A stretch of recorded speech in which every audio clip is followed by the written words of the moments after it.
va la barberia? Malament. Cada vegada tenim menys clients.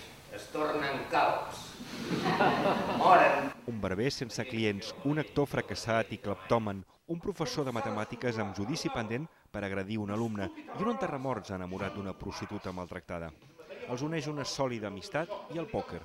Pau Miró, un dels fills de l'anomenada generació Beckett, ha pogut comptar amb 4 asos per encarnar els 4 tafurs. S'han deixat, tot i que són actors amb trajectòria i certa edat ja, i la flexibilitat a certa edat cada cop és més escassa, però tot i així, de veritat, s'han deixat, s'han entregat el text, l'han respectat.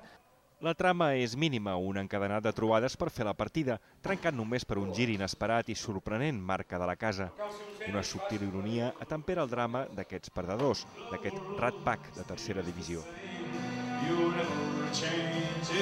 Un dels encerts, al meu parer, és la contenció o l'equilibri o deixar que l'humor vagi venint, no anar-lo a buscar.